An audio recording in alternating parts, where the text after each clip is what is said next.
ఇప్పుడు ఈ 99 డేస్ కార్యాచరణలో ఈ ప్రజాపాలన ప్రగతి ప్రణాళిక పైన ఏ విధంగా ముందుకెళ్లాలనుకుంటున్నారు? సో స్కూల్ పరిస్థితి చూసుకుంటే మేము రాకముందుకు అదొక గందరగోళ పరిస్థితిలో ఉండే. సో స్కూల్ క్యాంపస్లోనే ఒకటే గేట్ ఉంటుంది. ఆ స్కూల్ క్యాంపస్లో వాటర్ ఫిల్టర్ ఉంటుంది, మహిళా బిల్డింగ్ ఉంటుంది. అదే పాఠశాలలో పిహెచ్సి సెంటర్ ఉంటుంది. సో అన్ని రకాల గ్రామ పంచాయతీ కూడా అదే బిల్డింగ్లో అదే క్యాంపస్లో ఉండడం వల్ల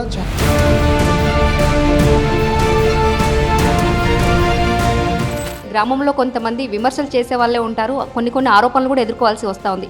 మీరు 3 నెలల్లో ఇలాంటి అభివృద్ధి పనులన్నీ మీ సొంతంగా అంటే నిధులు పెండింగ్లో ఉన్నప్పటికీ ఎలా ముందుకు ఎలా వెళ్ళారు? అంటే ఎలా ఈ పనులు చేసుకుంటూ అభివృద్ధి కార్యక్రమాలు చేపట్టారు మీరు? బేసికల్గా మేము వచ్చిన కొత్తలో చూస్తే ఇక్కడ ఆర్ఓ ప్లాంట్ ఏదైతే ఉందో అక్కడ దాదాపు 15 ఏళ్ల కింద ఆర్ఓ ప్లాంట్ పెట్టారు. సో అది రిపేర్కి వస్తే 2-3 సంవత్సరాల నుంచి అసలు రిపేర్ కూడా చేయకపోతే ఈ ఊరి ప్రజలు పక్క ఊర్లోకి పోయి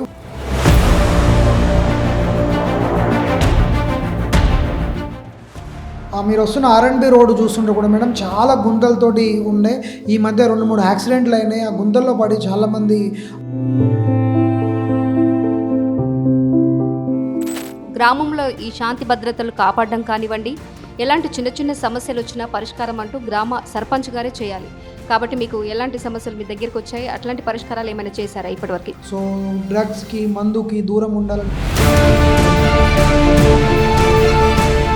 రీసెంట్గా ఒక ఇష్యూ, మైనర్ బాలికకు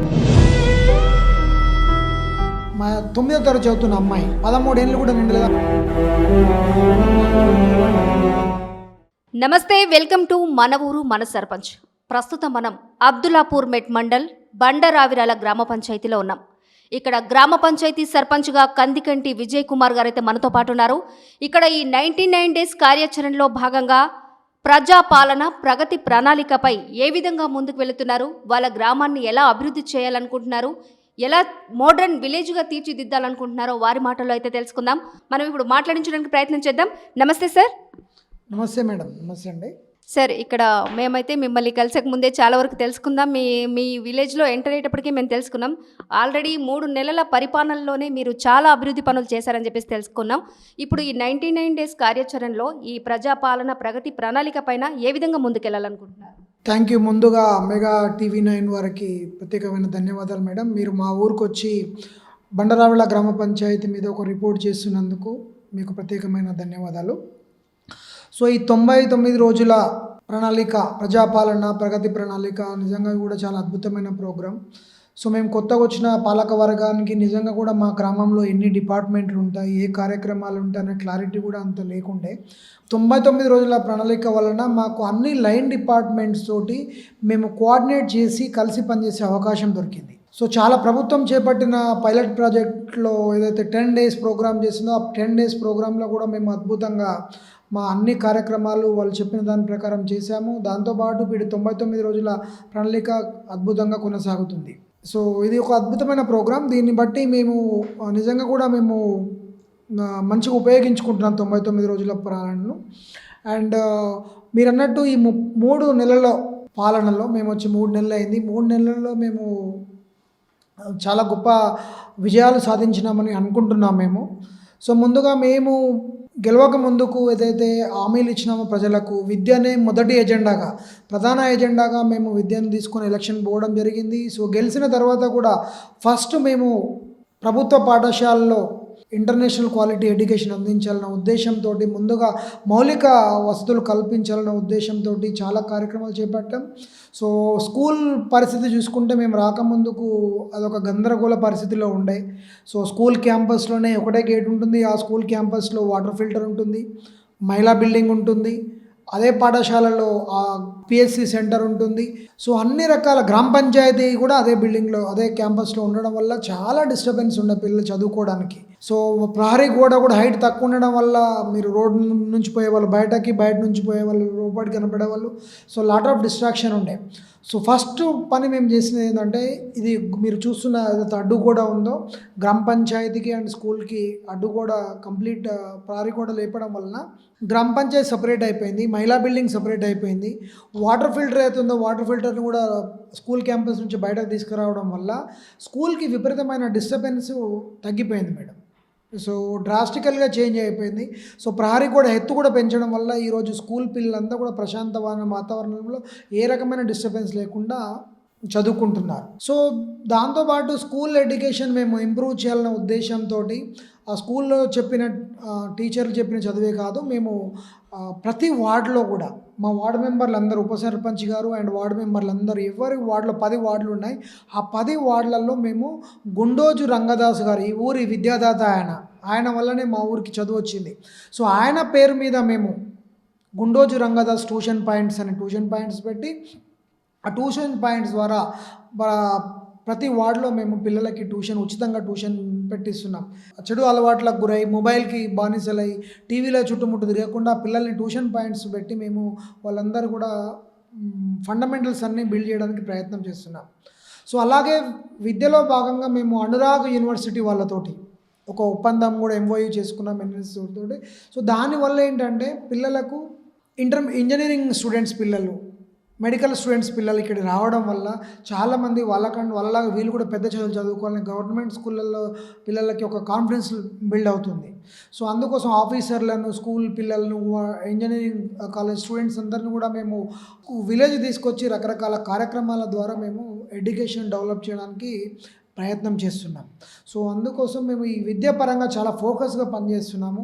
ఎడ్యుకేషన్ ఒక్కటే మా సమాజాన్ని మారుస్తుందనే ఉద్దేశంతో మా వార్డు మెంబర్లు అందరూ కూడా మీరు చూసే youth, young, energetic, educated people వాళ్ళు కూడా. సో అందుకోసం మేము ఎడ్యుకేషన్ని చాలా నెంబర్ 1 ఎజెండా తీసుకొని పనిచేస్తున్నాం మేడం. 3 నెలల పరిపాలనలో భాగంగా ఈ గ్రామ సభలు, ఈ సమావేశాలు నిర్వహించడం అయితే జరుగుతూ ఉంది. ఓకే, మీరు ఇప్పటివరకు ఎన్ని సమావేశాలు నిర్వహించారు? మీ గ్రామంలో ఇంకా ఎలాంటి సమస్యలు మీ దృష్టికి వచ్చాయి? మేడం, యాజ్ పర్ నామ్స్ ప్రకారము మేము నెలకు 2 నెలలకు ఒక గ్రామ సభ అండ్ నెలకు ఒకసారి గ్రామ పంచాయతీ మీటింగ్ పెట్టాల్సి ఉంటుంది. కానీ మేము ఇప్పటికీ దాదాపు 3 నెలల్లో 3 గ్రామ సభలు అయిపోయినాయి. సో బై మంత్లీ ఒకటి చేయాల్సింది మేము 3 నెలల్లో 3 గ్రామ సభలు చేసాం. ఎవ్రీ మంత్ గ్రామ సభ, ఒక్కొక్కసారి 2 టైమ్స్ కూడా మేము కూర్చునే సందర్భాలు ఉన్నాయి. సో స్పెషల్గా మేము రీసెంట్గా ఒక మహిళా దినోత్సవం సరంగా అంతర్జాతీయ మహిళా దినోత్సవం సందర్భంగా మహిళా గ్రామ సభ కూడా సపరేట్ గ్రామ సభను ఏర్పాటు చేశాము.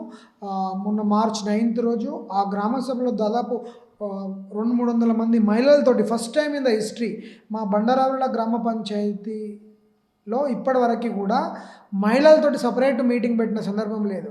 మా పాలక వర్గం స్పెషల్ మీటింగ్ పెట్టి మండల్ లెవెల్ ఆఫీసర్లు అందరూ కూడా, గౌరవ ఎంపీడీఓ గారు శ్రీవాణి మేడం గారు మహిళ, మాకు ఎస్ఐ అబ్దుల్లాపూర్ మెట్ ప్రియాంక రెడ్డి గారు మహిళ, దాని తర్వాత మెడికల్ ఆఫీసర్ డాక్టర్ ప్రియాంక గారు మహిళ, చాలామంది మహిళలు ఆఫీసర్లు అందరూ కూడా మహిళలే ఉండడం వల్ల ఆ మహిళా ఆఫీసర్లందరినీ కూడా మా ఊరికి పిలిపించి మహిళా ఆఫీసర్లందరినీ కూడా వాళ్ళు ఉద్యోగరీత్యా చేస్తున్న త్యాగానికి సూచికగా మేము వాళ్ళందరినీ ఘనంగా సన్మానం చేయడం జరిగింది. గ్రామంలో కొంతమంది విమర్శలు చేసే వాళ్ళే ఉంటారు, కొన్ని ఆరోపణలు కూడా ఎదుర్కోవాల్సి వస్తూ ఉంది. మీరు 3 నెలల్లో ఇలాంటి అభివృద్ధి పనులన్నీ మీ సొంతంగా, అంటే నిధులు పెండింగ్లో ఉన్నప్పటికీ ఎలా ముందుకు ఎలా వెళ్ళారు? అంటే ఎలా ఈ పనులు చేసుకుంటూ అభివృద్ధి కార్యక్రమాలు చేపట్టారు మీరు? మంచి క్వశ్చన్ అడిగారు మేడం. బేసికల్గా మేము వచ్చిన కొత్తలో చూస్తే ఇక్కడ ఆర్ఓ ప్లాంట్ ఏదైతే ఉందో అక్కడ దాదాపు 15 ఏళ్ల కింద ఆర్ఓ ప్లాంట్ పెట్టారు. సో అది రిపేర్కి వస్తే 2-3 సంవత్సరాల నుంచి అసలు రిపేర్ కూడా చేయకపోతే ఈ ఊరి ప్రజలు పక్క ఊర్లోకి పోయి వాటర్ తీసుకొచ్చుకునే పరిస్థితి. సో అట్లాంటి సమస్యను మేము గవర్నమెంట్ తోటి మాకు వాటర్ ఫిల్టర్ కావాలంటే మేము ఆల్రెడీ మిషన్ భగీరథ నుంచి వాటర్ ఇస్తున్నాం కాబట్టి మేము నిధులు ఇవ్వలేము వాటర్ ఫిల్టర్ కంటే. మేము దాతల దగ్గరికి పోతే దంటపల్లి శ్రీధర్ రెడ్డి గారు ఈ ఊరి పెద్ద మనిషి. సో ఆ సారు ఉదార స్వభావంతో ఇమ్మీడియట్గా మేము చెప్పిన విషయం ఇట్లా ఉంటుంది, దాదాపు 2.5 నుంచి 3 లక్షల ఖర్చు వరకు వాళ్ళు గ్రామ పంచాయతీ సాయం చేసి వాటర్ ఫిల్టర్ ఏర్పాటు చేయడం అయింది. ఈరోజు ఆ వాటర్ ఫిల్టర్ వల్ల వేరే ఊర్లకు వెళ్ళకుండా వాళ్ళే ఇక్కడికి వచ్చి గ్రామంలోనే వాళ్ళు వాటర్ తీసుకుపోయే పరిస్థితి. రెండో విషయం, మీరు వస్తున్న R&B రోడ్డు చూస్తుంటే కూడా మేడం చాలా గుంతలతోటి ఉండే. ఈ మధ్య 2-3 యాక్సిడెంట్లు అయినాయి. ఆ గుంతల్లో పడి చాలామంది ICUలోకి పోయి మళ్ళీ బతికిన వాళ్ళు కూడా ఉన్నారు. సో దానికోసం మేము R&B వాళ్ళని రోడ్డు ఏపీ అంటే ఆ ప్యాచ్ వర్క్ చెప్పిమంటే, సార్ మా దగ్గర ప్యాచ్ వర్క్ చేయడానికి అవకాశం లేదు, సో మేము కొత్త రోడే శాంక్షన్ చేస్తాం, దానికి టైం పడుతుంది అని అంటే, మేము ఇప్పుడు దాతలతోటి 2 ఏవైతే డాంబర్ ప్లాంట్స్ ఉన్నాయో మా దగ్గర, వాళ్ళ దగ్గరికి వెళ్ళి అడిగితే వాళ్ళు మెటీరియల్ పంపిస్తే మేము ఇక్కడ లేబర్‌ని పెట్టించి సుమారు 2-3 లక్షల రూపాయల వర్త్ డొనేషన్స్ తోటి మేము ఆ రోడ్ ప్యాచ్ వర్క్ కూడా కంప్లీట్ చేయడం జరిగింది మేడం.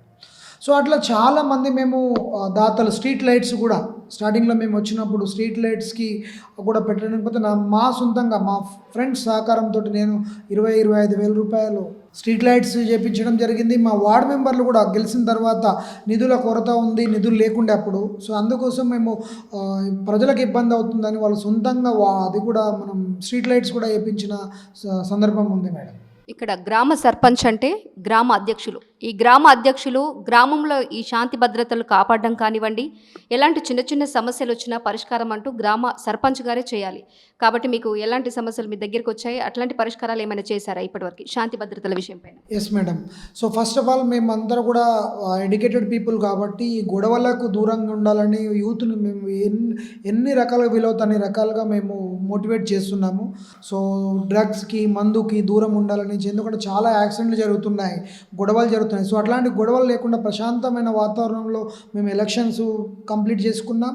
అండ్ మేజర్ ఇష్యూస్ మా దగ్గర ఈ గ్రామంలో ఏం లేదు మేడం. బట్ రీసెంట్గా ఒక ఇష్యూ, మైనర్ బాలికకు పెళ్లి చేద్దామని ఒక ఫ్యామిలీ ప్రయత్నం చేసి మా దృష్టికి వస్తే మేము దాన్ని చైల్డ్ లైన్కి ఇన్ఫామ్ చేసి వాళ్ళ ఏదైతే శిశు సంక్షేమ శాఖ వారి ద్వారా మా 9వ తరగతి చదువుతున్న అమ్మాయి 13 ఏళ్ళు కూడా నిండలేదు అమ్మాయి పెళ్ళిని మేము ఆపినాం మేడం. సో అలాగే పోలీస్ డిపార్ట్మెంట్ ఆఫీసర్లు కూడా మంచి ఆఫీసర్లు ఉన్నారు. మాకు ఎస్ఐ మేడం ప్రియాంక రెడ్డి గారు చాలా అద్భుతంగా పనిచేస్తున్నారు. సో ఆ మేడం గారితో సహకారంతో మా ఊర్లో పెద్ద న్యూసెన్స్ జరగకుండా గ్రామ పాలకవర్గం కావచ్చు, యువజన సంఘాలు కావచ్చు, గుండోజు రంగదాస్ ట్రస్ట్ ద్వారా అండ్ మిగతా యూత్ సంఘాల తరపున అందరినీ కోఆర్డినేట్ చేసుకుంటూ ఎలాంటి శాంతి భద్రతలకు ఇబ్బంది కాకుండా మా పాలన జరుగుతుందండి. చివరిగా మీ గ్రామాన్ని అంటే ఆదర్శ గ్రామంగా ఎలా తీర్చిదిద్దాలనుకుంటున్నారు? అంటే మోడర్న్ మీ మండలంలోనే ఒక మోడర్న్ విలేజ్గా మీరు తీసుకెళ్లాలనుకుంటున్నారా? ఎలా తీసుకెళ్తారు? ఎప్పటివరకు మీకు టైం సరిపోతుంది జరగడానికి? సో డెఫినెట్గా మా ఎజెండా అంతా కూడా మా విలేజ్ని మోడల్ విలేజ్గా చేయాలనేది మా ఉద్దేశం అండి. సో ఎడ్యుకేషన్ని మేము టాప్ ప్రియారిటీగా తీసుకున్నాం. సో ఎడ్యుకేషన్లో మా ఉద్దేశం గవర్నమెంట్ నామ్స్ ప్రకారం మోడల్గా ఏ రకంగా ఉన్నా కూడా, బట్ డౌన్ ద లైన్ ఇంకో 5 ఏళ్ల తర్వాతనో 10 ఏళ్ల తర్వాతనో ఈ ఊరు నుంచి మా ప్రభుత్వ పాఠశాల చదివిన పిల్లల నుంచి కనీసం ఒక్కరైనా ఐఏఎస్ ఆఫీసరు, ఐపీఎస్ ఆఫీసరు, లేకపోతే హార్వర్డ్ యూనివర్సిటీలో ఒక ఇంటర్నేషనల్ లెవెల్లో ఒక బిజినెస్ మ్యాన్ తయారు కావాలని మాకు కల అండి. సో దానికోసం మేము ఇప్పుడు ఫౌండేషన్ నుంచే బిల్డప్ చేసుకొస్తున్నాం. ఇంకా 10 ఏళ్ల తర్వాతనైనా కూడా ఈ విలేజ్ నుంచి మీరు కంపల్సరీ ఒక సివిల్ సర్వెంట్స్ని మీరు చూస్తారు. అండ్ గవర్నమెంట్ కూడా మాకు ఇప్పుడు నిధులు ఇవ్వడం స్టార్ట్ చేసింది. మన 15th కమిషన్ నుంచి నిధులు ఇవ్వడం వల్ల మేము చాలా డ్రైనేజ్ వర్కులు కావచ్చు, ఇప్పుడు మహిళా సంఘానికి ఒక వివో బిల్డింగ్ శాంక్షన్ అయింది. అది మేము సుమారం రోజు గౌరవ ఎంపీడీఓ గారి చేతుల మీదుగా భూమి పూజ చేస్తున్నాము. సో అలాగే రోడ్స్ కూడా శాంక్షన్ అయ్యాయి హెచ్ఎండి నిధులతోటి. ఆ రోడ్స్ కూడా మేము త్వరలో కంప్లీట్ చేసుకుంటాం. అండ్ కరెంటు కూడా చాలా ఇబ్బంది ఉండే మాకు ఇంద్రనగర్ ప్రాంతంలో. సో ఏఈ గారికి వెళ్ళి మేము రిక్వెస్ట్ చేస్తే సార్ ఒక ట్రాన్స్ఫార్మర్ కూడా మాకు శాంక్షన్ చేయడం జరిగింది. సో ఆ శాంక్షన్ ద్వారా కూడా మేము ట్రాన్స్ఫార్మర్ కూడా రేపు ఇనాగ్రేట్ చేస్తున్నాం. దానివల్ల కూడా కరెంటు కోతలు కూడా, కరెంటు ఇబ్బందులు కూడా చాలామందికి తగ్గుతాయి. దాంతోపాటు వాటర్ ప్రాబ్లం కూడా ఒకటి ఉంది మేడం. ఆ వాటర్ ఇష్యూ కూడా సమ్మర్ కాబట్టి మిషన్ భగీరథ నుంచి రావాల్సిన వాటర్ ఇక్కడికి సరిగా రావట్లేదు. దాంతోపాటు మా బోర్లు కూడా అన్నీ ఎండిపోయినాయి ఎండాకాలం కాబట్టి. సో మేము రీసెంట్గా వాటర్ ఏం ప్రాబ్లం అయిందో చూసి నీళ్ళ కోసం ఒక వార్డు బాటనే పెట్టినాం. నీళ్ళ కోసం చూసి ఎక్కడెక్కడ నీరు వేస్టేజ్ అవుతుంది, ఎవరెవరి దగ్గర ఆన్ ఆఫ్లు ఉన్నాయి లేవు అవన్నీ చెక్ చేసి వాటర్ ప్రాబ్లం ఉన్న దగ్గర 2 కొత్త మోటార్ని తీసుకొచ్చినాం. ఒక మోటార్ని రిపేర్ చేయించినాం. సో దాంతోపాటు గేట్ వాళ్ళ రిపేర్లు ఉంటే కూడా గేట్ వాళ్ళు రిపేర్ చేసి ఈరోజు పబ్లిక్కి వాటర్ ఇబ్బంది రావద్దు ఈ సమ్మర్లో అని విపరీతమైన ప్రయత్నం చేస్తున్నాం. సో ఎట్టి పరిస్థితుల్లో కూడా మేము ఆ వాటర్ ప్రాబ్లం లేకుండా చూస్తున్నాం. సో అలాగే ఆదర్శ గ్రామం చేయాలనుకుంటున్నాము మీరు చెప్పినట్టు. బట్ ఆదర్శ గ్రామ పంచాయతీ ఉండాలని ఫస్ట్ గ్రామ పంచాయతీ బిల్డింగ్ కూడా చూస్తే 15 ఏళ్ళ నుంచి ఈ బిల్డింగ్కి పెయింటింగ్ వేయలేదండి కట్టినప్పటి నుంచి. సో మీరు చూస్తుంటే ఇప్పుడు పెయింటింగ్ కావచ్చు, ఎలక్ట్రికల్ వర్క్ కావచ్చు, ఈ వర్క్ చాలా వైర్లన్నీ ఎక్కడిదక్కడ వైర్లు ఉండే, అక్కడ నుంచి స్లాబ్ నుంచి నీళ్ళు కడితే గోడలలో నీళ్ళు పడిపోతుండే. సో మేము గత 3 నెలల్లో ఈ కార్యక్రమం కూడా గ్రామ పంచాయతీ పరిసరాలను కూడా మేము చాలా బాగా చేసుకోవడం జరిగింది. సో ప్రభుత్వ నిధులతోటి మేము ఇంకా చాలా కార్యక్రమాలు చేయాలనుకుంటున్నాం. సో డెఫినెట్గా ఆదర్శ గ్రామానికి కావాల్సిన అన్ని పారామీటర్స్ తీసుకొని మీరు 1 ఇయర్ లోపల డెఫినెట్గా మేము నెంబర్ 1 పొజిషన్లోకి వెళ్తామని మాకు నమ్మకం ఉంది మేడం. ఈ 1 ఇయర్ పాలనలో మీరు మళ్ళీ వచ్చి మా గ్రామ పంచాయతీని ఇంటర్వ్యూ చేయండి. So you can see the progress. So ఏం జరిగింది ఆఫ్టర్ బిఫోర్ కింద మీరు చూడొచ్చు డెఫినెట్గా. చూశారు కదండి, మన బండరావిరాల గ్రామ పంచాయతీ సర్పంచ్ మన నందికంటి విజయ్ కుమార్ గారు వారి మాటల్లో వారి యొక్క ఆవేదన కనిపిస్తూ ఉంది. అంటే నా గ్రామాన్ని నేను ఒక ఆదర్శ గ్రామంగా తీర్చిదిద్దాలి, నా గ్రామ ప్రజలంటే నా కుటుంబంతో సమానమని చెప్పుకుంటూ ఈ రోజుల్లో మనం చాలా వరకు చూస్తూ ఉన్నాం, రాజకీయం అంటే ఒక పదవిలాగా తీసుకొని రాజకీయ నాయకుల్లాగా బయట చెలరేగిపోతూ ఉంటారు. కానీ రాజకీయం అంటే నాకు ఒక బాధ్యత, నేను నా గ్రామాన్ని అభివృద్ధి అనే బాధ్యత నేను తీసుకున్నాను, ఆ బాధ్యతని తప్పకుండా నేను నెరవేర్చి చూపిస్తాను. ఈ 99 డేస్ కార్యాచరణ అనేది కాకుండా ఇంకా 5 ఇయర్స్లో నాకు ఇంకా ఒక 5 సంవత్సరాల కాల పరిమితి అయితే ఉంది. ఈ 5 సంవత్సరాల కాల పరిమితిలో నేను నా గ్రామాన్ని ఆదర్శ గ్రామంగా తీర్చిదిద్దుతా అని చెప్పేసి చెప్తా ఉన్నారు.